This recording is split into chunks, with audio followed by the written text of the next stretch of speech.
నువ్వు తీసే ప్రతి సినిమా అత్యున్న మెజారిటీతో వస్తుంది కాబట్టి ఇప్పుడు 65 సంవత్సరాలైనా కూడా నువ్వు సినిమా ఫీల్డ్లో ఎంతో గొప్ప విజయం సాధిస్తున్నందుకు నాకెంతో ఆనందకరమైన బలంకరమైన ఆహుతి కలిగిన నన్ను నువ్వు నీ సినిమాలు ప్రతి సినిమా నేను వదలకుండా నీ సినిమాని ప్రతిరోజు నేను చూస్తున్నానన్న బాలన్న, నువ్వు ఇప్పటికీ ఎప్పటికీ ఎన్నాళ్ళకైనా నువ్వు సినీ ఫీల్డ్లో అత్యున్న మెజారిటీ సంపాదిస్తావని నేను కోరుకుంటూ, ఇప్పుడు తీస్తున్న సినిమా అఖండ 2 అది కూడా ఆ సినిమా కూడా 100% 100 విజయం సాధిస్తుందని నేను మనసారా కోరుకుంటున్నానన్న.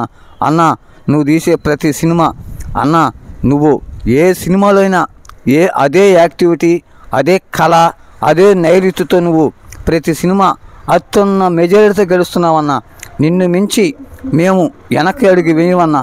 డైలాగ్ అన్న, నువ్వు ఏ సినిమాలో కూడా అత్యున్న మెజారిటీతో గెలుస్తావన్నా. అన్న, నేను మాట్లాడే మాటలు అంటే నాకు నీ గురించి చెప్పాలంటే నా నోటుకుంట ఏ మాట రావట్లేదన్న.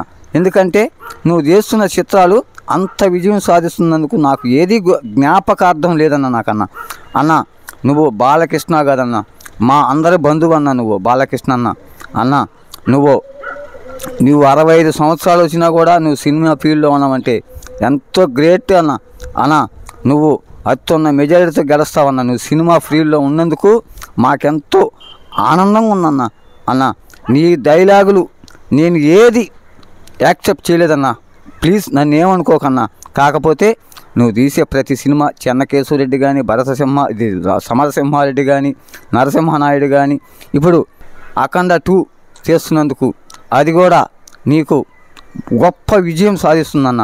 అన్న, నేను ఒక పల్లెటూరి బానిసనన్న. నీ కోసం నా ప్రాణమైన అర్పిస్తానన్న. అఫ్కోర్స్ ప్రాణం అర్పించలేము కానీ నీ మాటకి విలువిస్తామన్నా. నువ్వు మంచి మెజారిటీతో వస్తావన్నా బాలకృష్ణ అన్న. అన్న, నువ్వు చెన్నకేశవరెడ్డి తీసావన్నా, అది సినిమా కాదన్నది. ఆ సినిమాలో ఆ పాట కానీ, ఆ డైలాగులు కానీ, ఆ హీరో విజం కానీ భలే విజయం సాధించావన్నా నువ్వన్నా. అన్న, ఇప్పుడు మీనా, రోజా, నువ్వు, శారదా గారు సినిమా తీసిన ఆ సినిమా పేరు నాకు గుర్తు లేదన్న.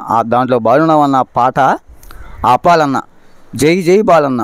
ఇప్పుడు 65 సంవత్సరాలు వచ్చినా కూడా నువ్వు ఈ సినిమా తీస్తున్నావంటే ఐ యామ్ గ్రేట్.